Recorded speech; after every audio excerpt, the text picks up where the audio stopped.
listening to the PR Wind Down podcast, the show for public relations professionals who are ready to see real change in the PR industry. We are your hosts, April White and Laura Schooler. Let's get ready to wind down.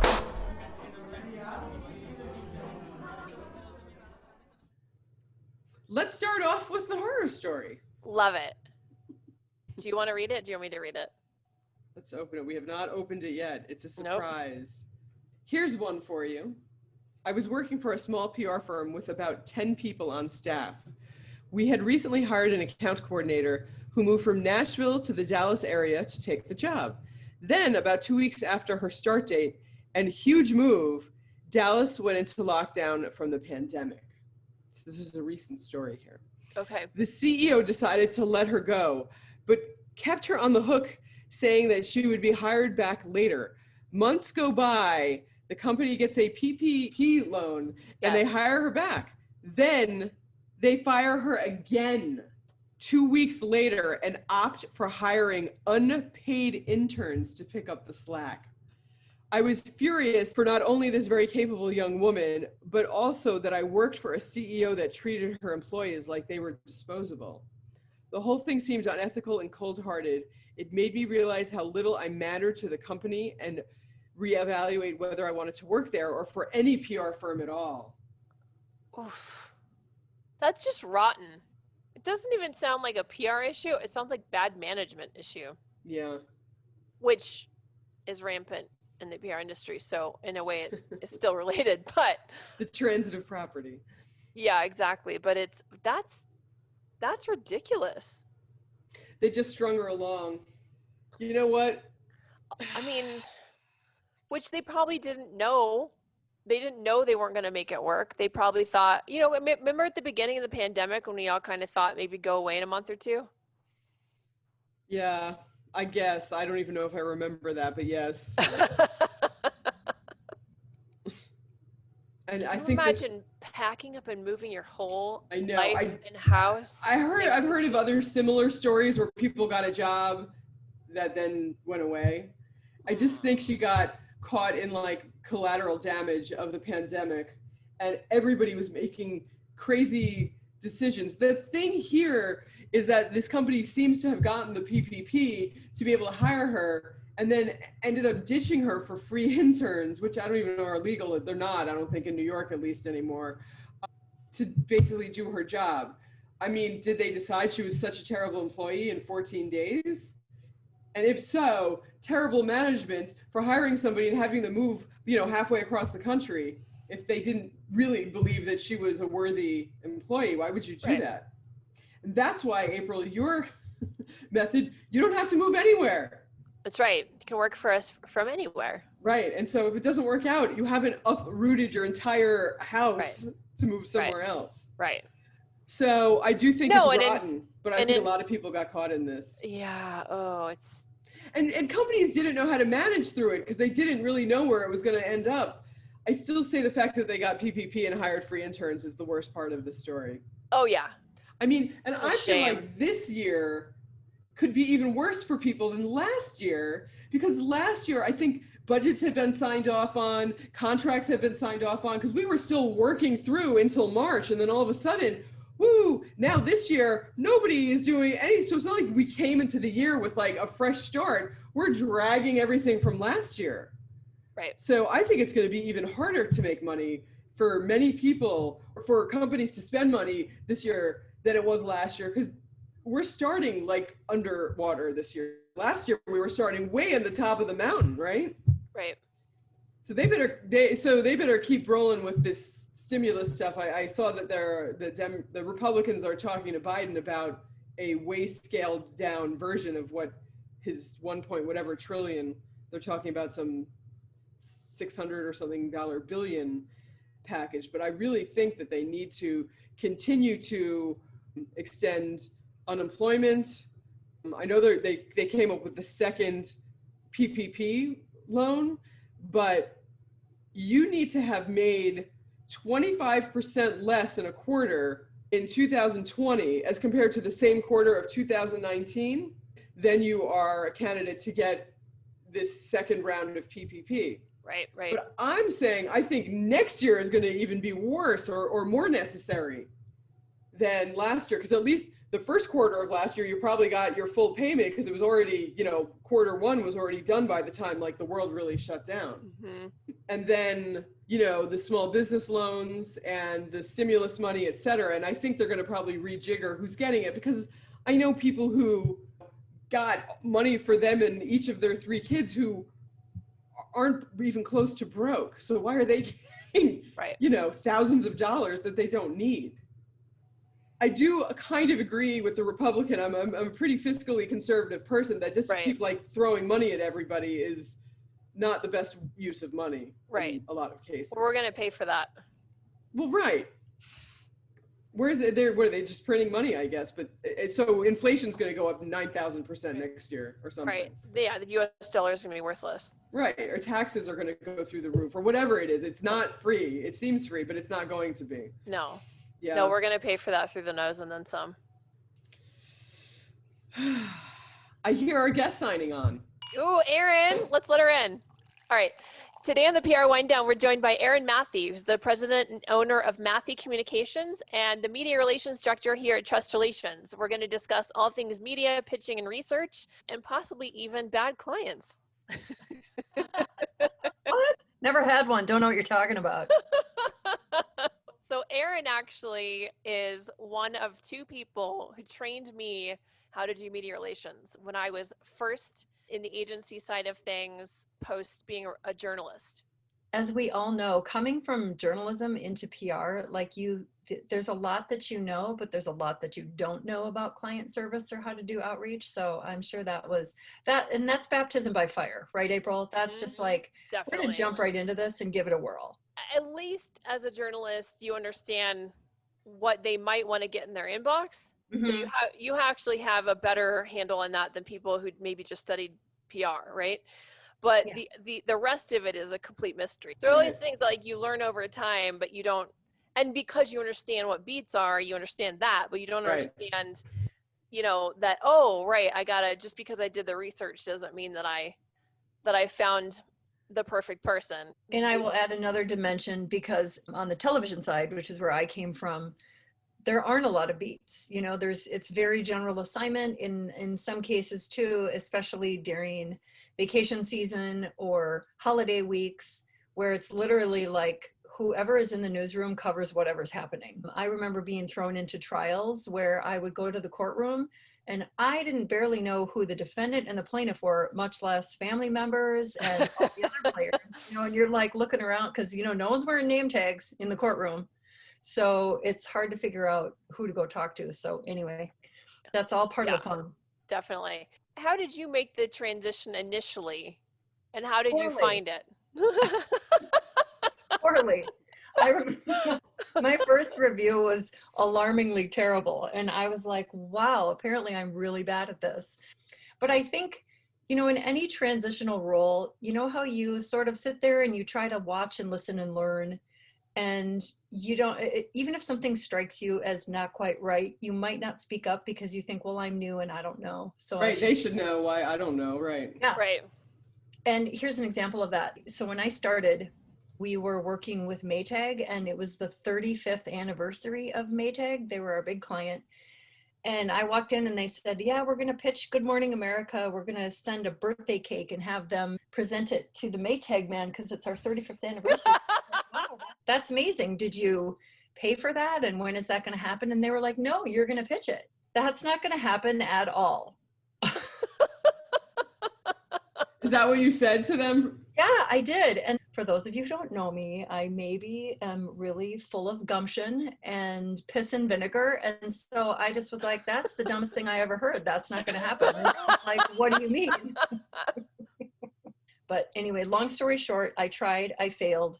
But then we had kind of an understanding after that I needed to be perhaps involved in the planning stages so that I could perhaps make recommendations about what could actually happen. Right.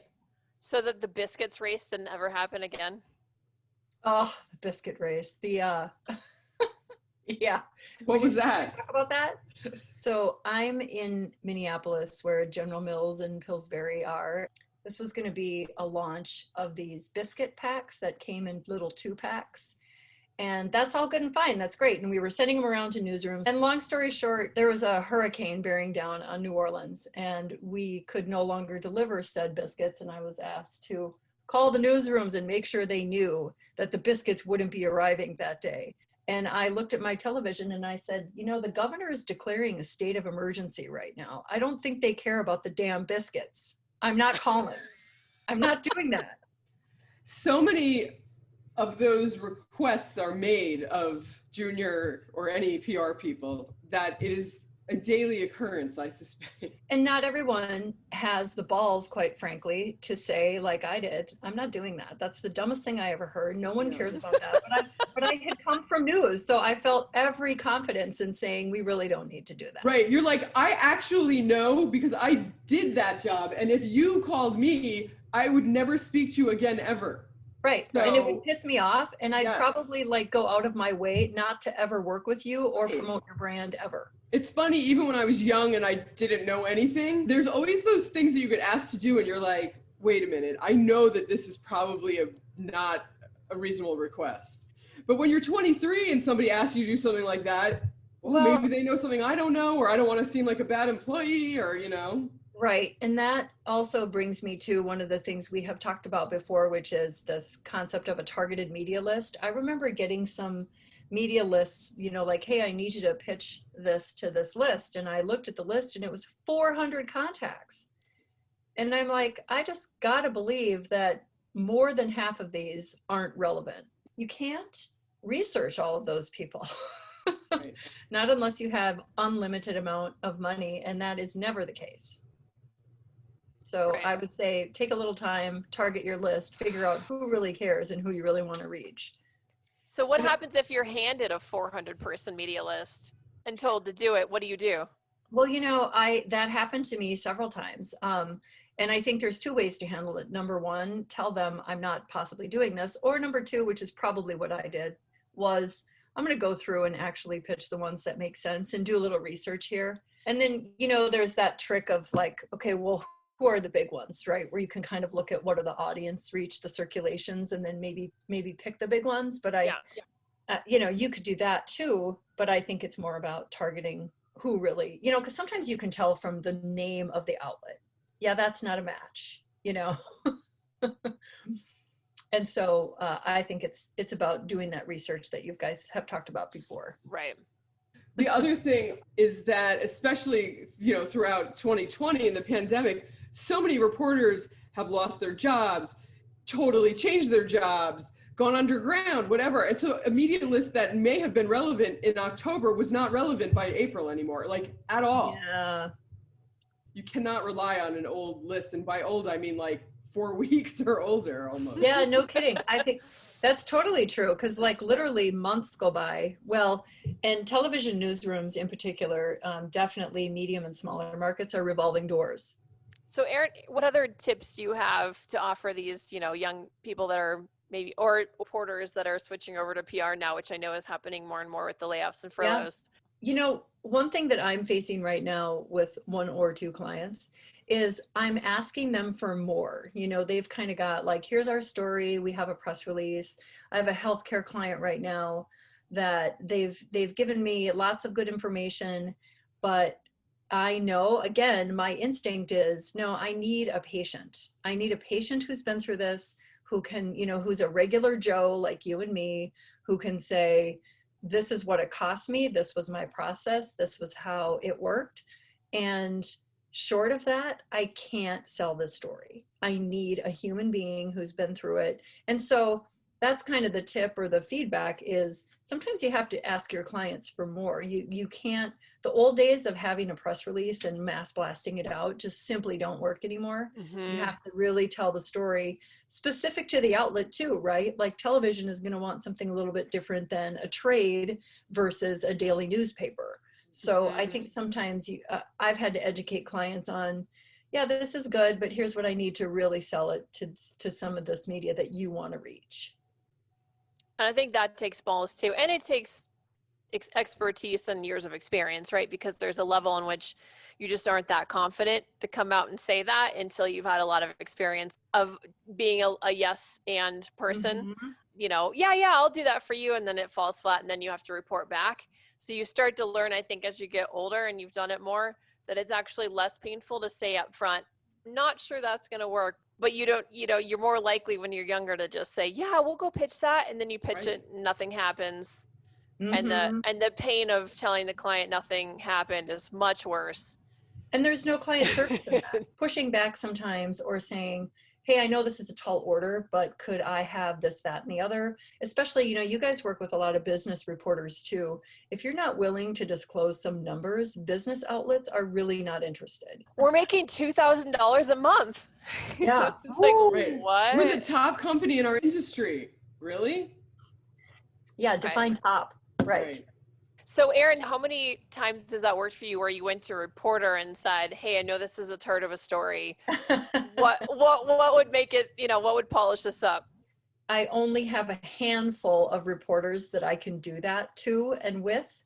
And they're in Minneapolis because I work with them frequently. All the time. Then, by the way, I always call this the deposit in the bank of Goodwill, which is they get the scoop. Like if I do have a really good story, they get first dibs. And then that builds the relationship, right? I don't blast it out to everybody at the same time. I will give it to that person who gave me a chance and at least gave me some feedback and some ideas maybe that I could bring back to client. And then I try to return the favor and thank them for a good story. That's something we've talked about before. It's, you know, I think just a quick email like, hey, thanks for a great story. I think you have to forgive a little because sometimes details aren't quite as you might have them. But like really in the grand scheme of things, if you get good coverage and you're mostly happy with the story, just send them a quick note and say thanks and just build a relationship. Yeah. I know you also have strong opinions about media training, Erin. Right, I have a good story for this one. Oh, let's hear it. I love stories. So small town Minnesota was celebrating. They had a big milestone that they wanted to celebrate. And the local brewery was making a brand new beer for it. And that they were having a festival. This was pre-COVID when you could, you know, have fairs and festivals and outdoor things. And so they really wanted to make a big splash. So I got them on the local television segment and we did a training the day before they were supposed to be on. And the spokesperson was the mayor of this town. And he was, I don't know, 75, 78 years old. And he kept talking about how they wanted to convey the vibrancy and youth of the town. And I'm like, dude, you're 75. Like nothing about you says we're vibrant. Right. Meantime, his assistant was amazing. She was young. She was eloquent. She could spit all kinds of statistics and great things about how wonderful this town was. And I said to her, after we did a couple of rounds of coaching, I said to her, you really need to do this because he was terrible with a capital T. And long story short, we showed up the next day for the segment. And we also had a restaurateur who was building, you know, kind of his signature dish from a restaurant. So he was terrific. And then the mayor goes on and I had fed the reporter some questions and again, had a great working relationship. I said, ask about the beer, ask about this. They asked about the beer and they said, okay, tell us about this great beer. What's it called? I don't know. Well, what about it is so good? I don't know. It's just really good. Like that's what he said. That was his answer. No. After you had trained. Yeah, we trained. Yeah. And he was awful. And, you know, I know, and I will offer this as a sidebar tip. I worked with segment producers a lot. And if I have a spokesperson who I think isn't going to carry their weight, I will tell them, your anchor will be doing all the heavy lifting. This person might respond with one-word answers.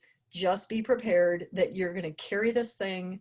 They at least know I'm going to have to do the talking. And I will even tell them, if you've allotted 3.5 minutes for this segment, you could probably make it a 3-minute segment and have 30 seconds back. You're welcome.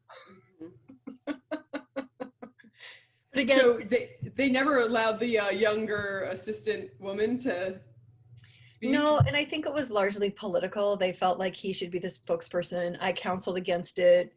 And then he walked up to me at the end and he said, "How'd I do?" And I said, "Well, you forgot the name of the beer. You talked about something we explicitly said don't talk about." I was like, honestly, like, where were you? Did you Because I say was that? scared. What did he say? I think he thought he did okay, like in his own weird world, like he thought everything was fine. But the saving grace was that the anchor, who was fantastic, shortened that piece with him and got to the chef, who was fantastic, who Right. saved the segment, quite frankly. I said to the woman after, I was like, "You should have been in the seat, man. Like, that would have really saved this thing." And she was like, "I know, but I couldn't," you know. So I think that's a tough thing, especially for a young person Mm-hmm. who isn't experienced. Right. So Erin, what are the other things that are different for TV pitching from print pitching? I think most people in the industry are really comfortable with print and digital pitching, and then broadcast, they just feel like it's this Out of their mysterious land and they don't know what they're doing. Definitely visuals. And now with Zoom, it's a little bit weird. You can do it by Zoom and that's fine. Say you've got a product and you want the anchor to experience the product and you have to make sure they're okay receiving the product in their home. You can at least interact and the person can taste your, you know, whatever your cheese or your whatever is, and then the spokesperson can also talk about it, and you know, they can say, "Oh, do you taste that different aroma? Do you taste that bacony flavor?" You know, and that really helps bring the whole thing to life. And I feel like so much of it with smaller clients is about local market TV. It is, because national is a whole different beast. And I Yeah. think it's also harder, in my opinion, it's also harder to establish relationships with national. Yep. And part of that is because I would say there's very few things that belong on the national stage. Mhm. And I think you get clients who think we should be on the national stage. Yeah, we used to have to beg one of our PR firms, God bless them, to put senior partners from PwC on, like, you know, the show at 4:30 in the morning. They so didn't want to, and we would convince them, and they would, but it was not easy. And this is like the biggest, whatever, accounting consulting firm on the planet. And we weren't trying to, you know, get him on at prime time, and it was rough. So I can only imagine if you've got a client who, you know, 18 people know about. It's just Well, not, and then what happens is, right, is someone sees something, and I've talked to reporters about this too. You know, they're like, "Okay, so if I cover your product now, you know, if I cover your candle, now everyone in the candle industry is going to call me and be like, you should cover my candle." Right. So. Right. And we all know only Gwyneth Paltrow's candle gets coverage on TV. Yeah. So there's that. Did you hear that story? No. Oh, I don't know if this is a family show. The reason why it got covered is because it like was a crisis, or like a hilarious sort of crisis story.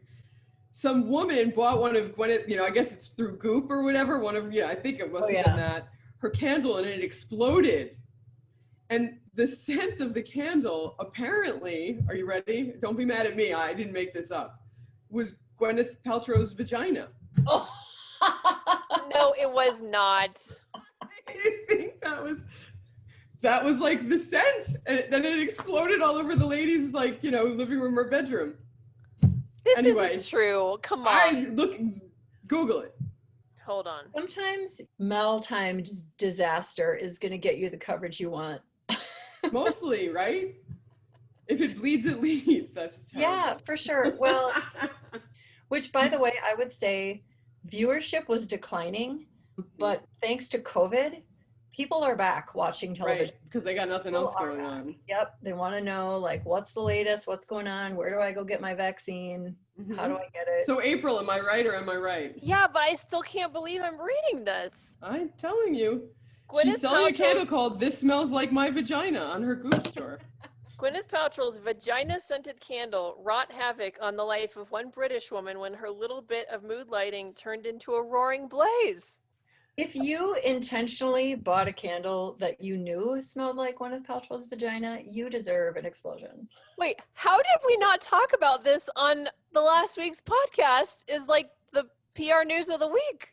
Because This is insane. it smells like Teen Spirit. I don't know. Oh my God.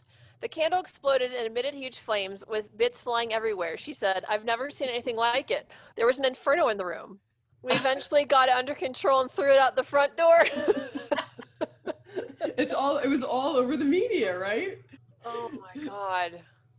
That's how you get on TV. That's how you get on global, international TV, right? Mhm. Hey, I have a question for you two. Oh, please. So what I would have said even 2 years ago is changing now. And it's that I think a lot of people are afraid to pick up the phone and call media. And I think sometimes you just simply have to, like, that's just, you have to call the newsroom or whatever. But having said that, I've noticed in television in particular, it's all automated, or, you know, no one's lines are listed anymore. They're home now and they're not listing their cell phones. So I'm wondering how you guys overcome that, because it's been a real challenge for me, because I'm used to picking up the phone, but if nobody's answering and they're just telling I know. I have 50 different angles on this. Do you, April? I want to hear yours first. Well, I definitely don't have 50. There's so many different things about this, right? Mhm. Even before the pandemic. So let's start there. Yeah. Generationally, I have been told every which way that anybody who's under, 30 or something like that does not ever answer their phone.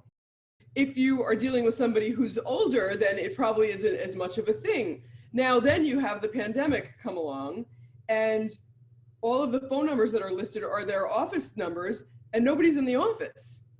Mhm. So netting out that, let's say a third of the people do not want to hear from you on the phone, maybe even more than that. And then another third is completely unreachable. So then you've got a third, but do you really know how old everybody you're trying to reach is even?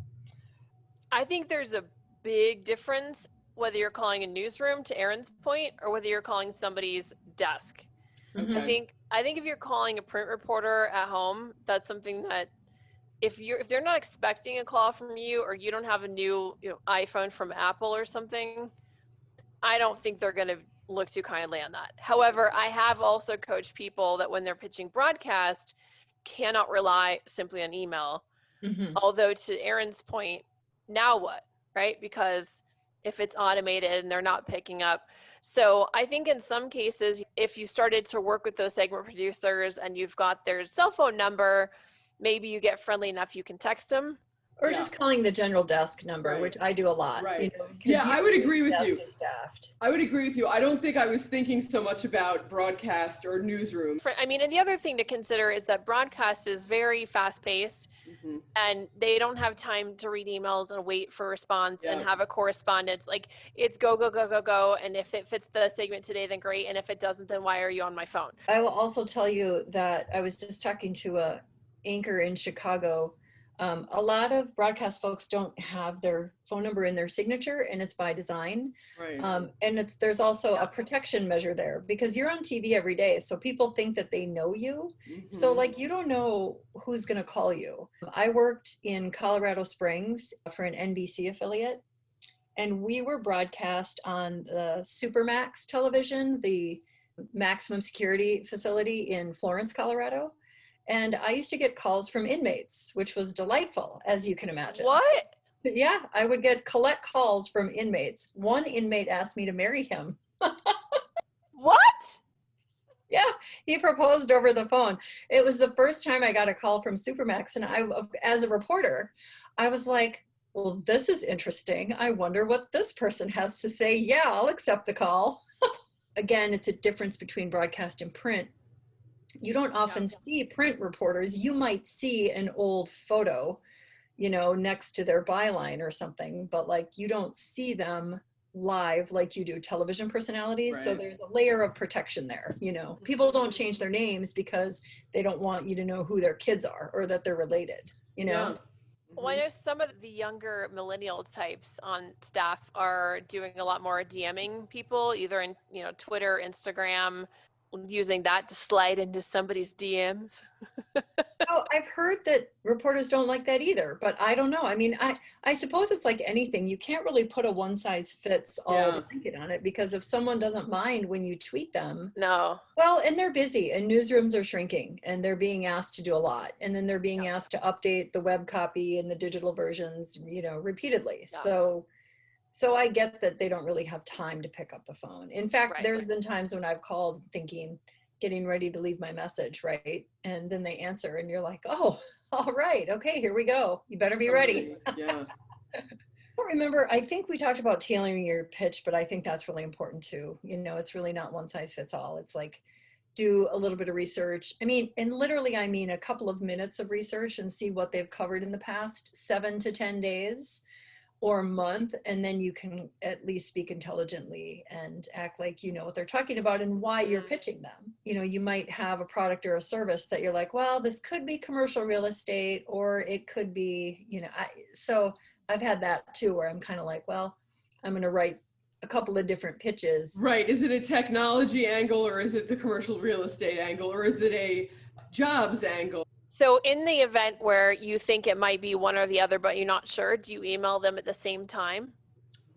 Rarely. I usually do 2 different pitches to 2 different people. And my thought on that too is like, if you guys aren't responding or telling me how to do this, how the hell would I know? So you're both getting a pitch. And I will tell them that, like, I didn't know, you didn't say anything. So I assumed you were either no longer there or on vacation.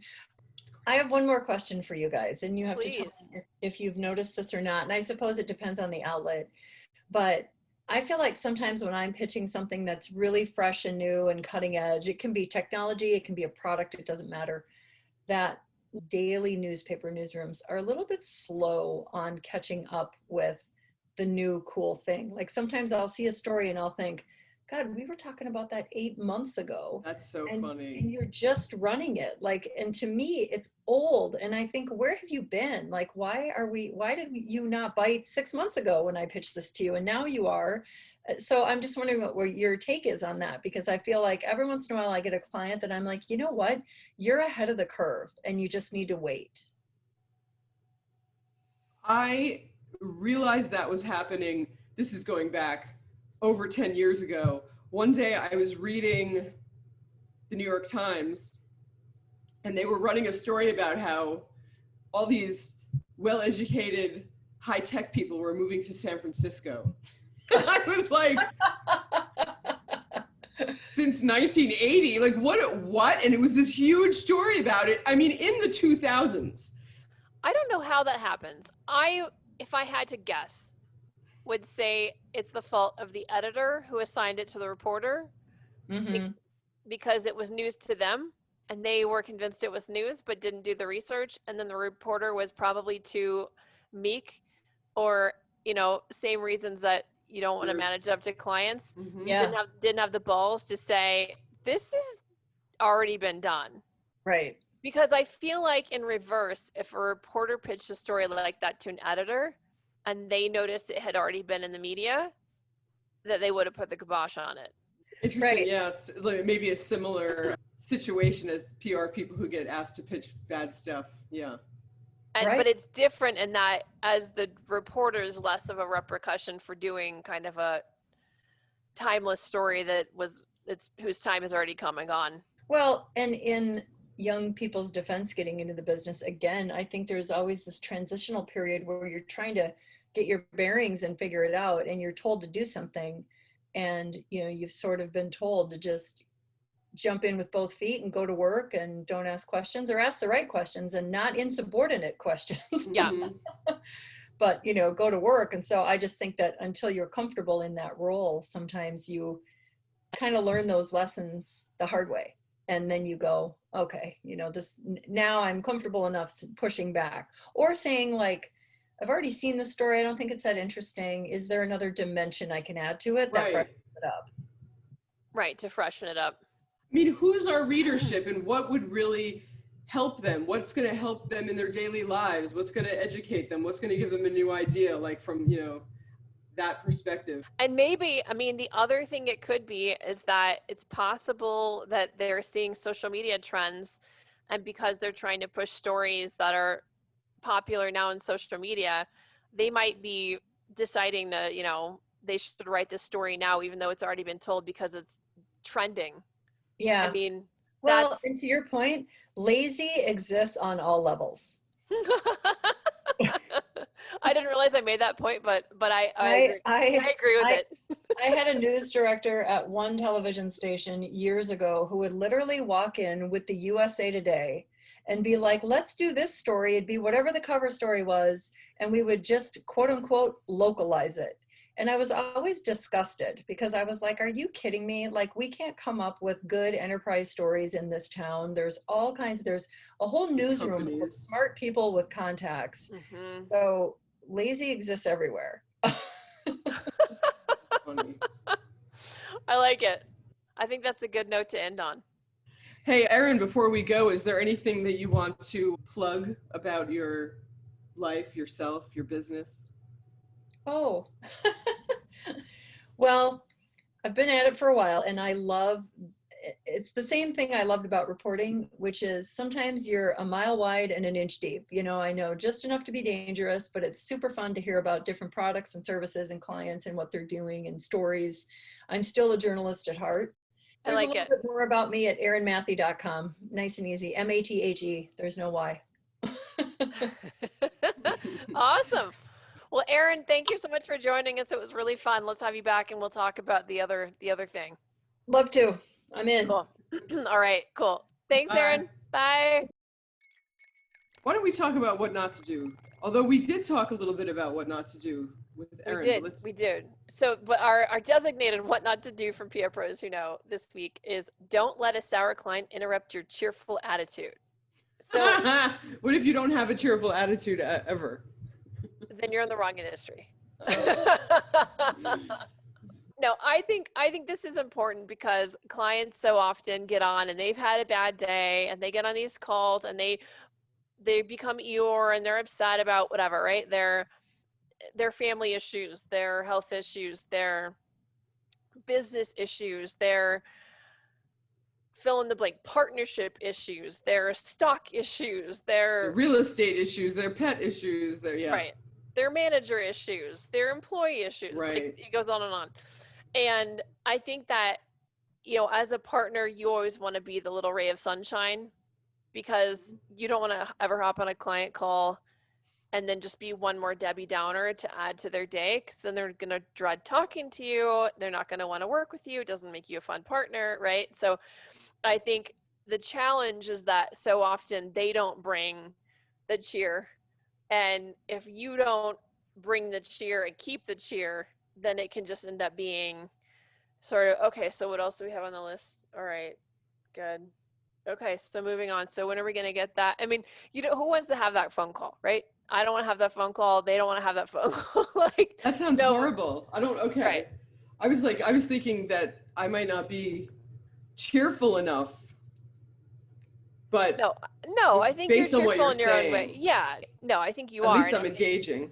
Right, you got to be engaging. Right, I think that's another piece of it, right? Cheerful, engaging, and just kind of blow through it. So if they're having a bad day, I mean, we've got one girl on the team who is just like a sunshine bomb, and it doesn't matter how annoying or annoyed or irritated or whatever our clients are on the phone. She's just like, okay, I hear you loud and clear. Moving on. Here's the next thing on the agenda. And she gets it, and she's just like, it's amazing. So it's like, they don't even know how to respond to that. They look like a bird that flew into a window. Like, they're just like, I don't have it. This isn't in my playbook.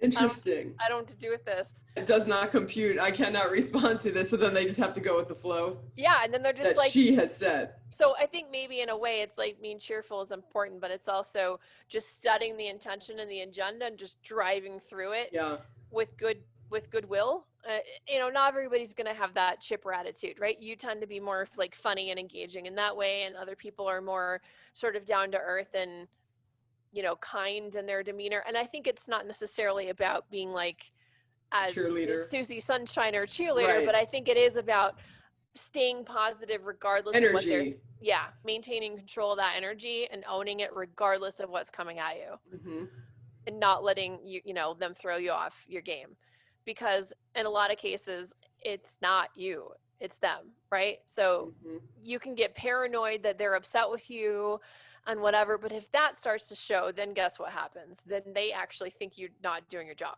Right. And then it So all if- goes down the drain. If you act nervous, like, oh, maybe I'm not doing what I need to, and they're going to be mad at me and they're going to be mean to me, and if I do that, then they're going to think, based on the way that you're acting, that you are doing something wrong. Right. Right. Don't display any level of guilt or remorse if it's not warranted. I mean, it's okay to apologize or say, Well, right. hey, that was our screw up, right? That you need to address. So in those cases, I feel like discussing it and coming up with, so, they say this, you say that, and, you'll never get anywhere. So in that case, I think to come up with a third different perspective or idea can really help in many cases to dissolve any tension on like a regular client call, because you have given a new perspective. So you've jumped the track, you're on a different track. And a lot of times clients, it will stop them and it'll make them start thinking in a different way and appreciating you for a new idea. And it'll change the energy sort of the conversation. Right. Agreed. So you always have to be thinking, you always have to have ideas in your pocket when you come to a client meeting, because you never know also how many times have you had a client call that you thought was going to be just your normal every week phone call, and all of a sudden they're like, you didn't do this, or like something out of nowhere, right? Yeah. That happens a lot. It does, more than I'd like it to. So you always have to have something at the ready that you can offer to change that dynamic. Right. You have to like keep your equilibrium, be able to respond to any of the, the punches they're throwing without getting in the way of it, and then redirecting those punches into something proactive and something useful. New, something different. So, and at the very least, this is the other thing. I feel like clients and agency, your PR people, you might think that you're being clear, but you're actually not saying the same thing. They may be using terms that aren't the same terms that you would be using, and the same thing. So you don't even understand what they're talking about. So you got to get behind, what do you really mean? What are you really saying? When you say this term, define that, because it's not making sense in the context of how we usually, use that term. And I think that happens not just in our line of work, but probably especially in our line of work, but in a lot of conversations where like literally vocabulary words are not defined in the same way by the two parties at the other, opposite side of the table. So you really got to dig deep, and to the point where you're really putting yourself in their shoes and understanding what they're trying to say and what their needs are. Because I think a lot of times it's a miscommunication that causes some of that. Right. Well, I feel like we covered it. Is there anything else we should add to that? No. Are you ready to kick off our PR news of the week? 100%. I'm going to let you do the news of the week, because I'm not really sure that I'm qualified I don't know if any of us are. to get into it. Who needs PR news of the week when we've got Gwyneth Paltrow's candle? Okay, so the PR news of the week actually, though, is about this Reddit blowing up GameStop's stock and how it's turned into sort of a media storm, frenzy on Wall Street, and actually now a political issue, which is interesting. So from a PR perspective, I mean, I guess we should set the stage quickly for anybody that's not aware of what happened. So how do we get into this? Let's see. It's so massive, I don't even know. So the cast of characters, basically you have who is the monster and who's the hero, and it depends on your perspective in terms of which one you think is which, right? On the one hand, you have the band of mostly young day traders who coordinated on Reddit to drive up the share price of struggling companies, including GameStop and also BlackBerry, Macy's, and AMC. And all these people got behind it, got on the bandwagon. Then you have the hedge funds and the short sellers who placed bets that these companies' stocks would crash. We're talking like Wall Street elites, the investors that are, putting millions and millions of money into the stock market. So they're the ones that typically get bailed out when they make a bad decision. But in this case, what's interesting With is my taxpayer money. yeah, exactly. But in this case, so basically what happened is that at the climax of this movie, as CNN Business wrote, GameStop is up more than 1,700% since the start of January. Mhm. So some of the trading platforms, including TD Ameritrade and Robinhood, are restricting trades on AMC and GameStop. And the SEC and the White House on Wednesday both said they were monitoring the situation. It's just totally crazy. So there's a lot more to this, and there's a lot of angles on it. I think the main thing to keep in mind as a publicist is that if you have anything that touches this, it is thermonuclear. I still don't fully understand the situation, but there was I know one of the parts that went completely thermonuclear. It was the guy, Steve Cohen, who bought the Mets very recently, is involved, he's a billionaire hedge fund guy, and he was involved in this, and maybe it's something to do with Robinhood. I'm not even sure exactly but Dave Portnoy, who is one of the loudmouth guys from Barstool, if you're familiar with Barstool at all, went ripping, basically screaming that, only the rich hedge fund guys get protected when stuff starts to go bad, but the everyday day trader doesn't, and that it's just not fair. And I guess that's where it starts to get political. But apparently Steve Cohen, every Mets fan on the planet was so thrilled that he bought the Mets. And so he went on Twitter, a few months ago, and everybody's like, oh, he's so cool, and he's talking to the fans. Well, when this happened and they heard that whatever he did, it seemed like he was, all for the billionaire and, screw the little guy, I think was the issue. People went after him, threatening his family, and he had to shut down his Twitter account. It's gone. Dang. Yeah. I mean, I think in general, this is just speaking to sort of the populist uprising to sort of authoritarian control that's being wielded at different levels, right? You have it in the tech and the social media space. Now we have it in the financial sector. And then in my mind, I'm like, I can't believe these politicians like Nancy Pelosi are putting their hat in the ring, because they're going to get put on a stake. Like, they can't win it, you mean, or what? No, why would you defend, the billionaire people that are against the little guy, right? If he's depending, I don't care which side of the thing you're on, the optics of that are really bad. The other side of it that I have heard, and again, I should not be allowed to speak on this because I barely even know what I'm saying, but there's other instances where stock trading has been stopped for various volatility reasons. Mm-hmm. This is not the first time. It's not even close to the first time. So this happens frequently, but I think a lot, the fuel behind this whole country right now, and by some key people like this Barstool guy who's got 1 million followers or whatever, there was a lot more of that than there usually is, when stocks are halted for various reasons. So right. In reality, I don't think this is like something new, weird, or different. But as we know, perception is reality, and that can change in a second with social media. What's interesting is that a lot of people are likening it to Occupy Wall Street, but in sort of a more effective way of doing it.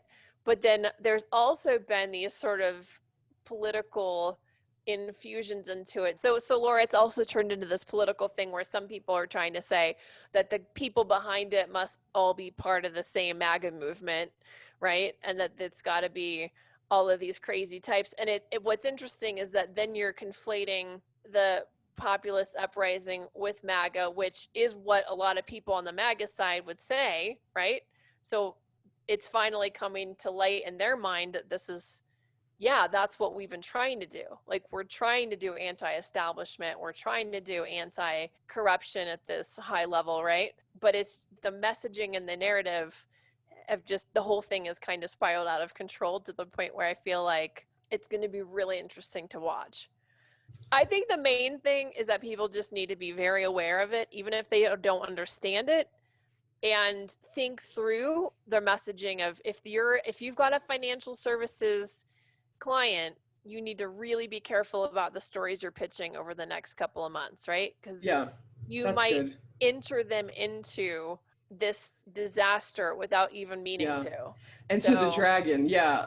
That's interesting. I like that. And then if you've got, you know, a financial expert that can be a spokesperson on this thing, by all means, put them out there if they're comfortable and willing to be in the line of fire, knowing that this thing is politically, you know, hot potato. It's a hot potato, and nobody knows where it's going to land. Is it going to land that it's like the internet nerds? Is it going to land that it's who's going to get the blame, basically? Yeah. Okay. I do have something to say now that you put it that way. Okay. And it is that I was at PwC during Occupy Wall Street, and we told all of our financial services partners that we were going to keep them away from the media for 2 or 3 weeks entirely because of what you just said. No matter what they said, and you know, I knew they were going to say something from like, you know, the rich white guy corporate overlord. They were going to lose. Yep. And they were going to be made to look bad. And they're like, yeah, but it's not true what they're saying. And what I'm saying is right. And I said, you might be the most right person who ever lived, but it will not be spun that way. So we are not going to talk about it. And we didn't. And they never got dragged into the issue. Good.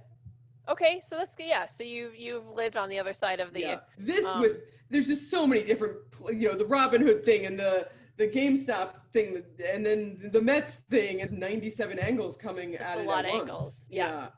Okay. Well, I think we can call that a win.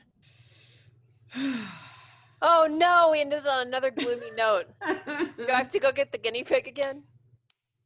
We have to do our closing remarks here. Yeah. Cool. Thank you for tuning in for the PR Wind Down podcast. And many thanks to our guest, Erin Mathe, for joining us today. It was a great interview. So fun. Hey, remember to submit your own agency stories and questions. And as always, we appreciate your support. So please, please, please share our show with your friends and colleagues. And don't forget to subscribe and leave us a rating.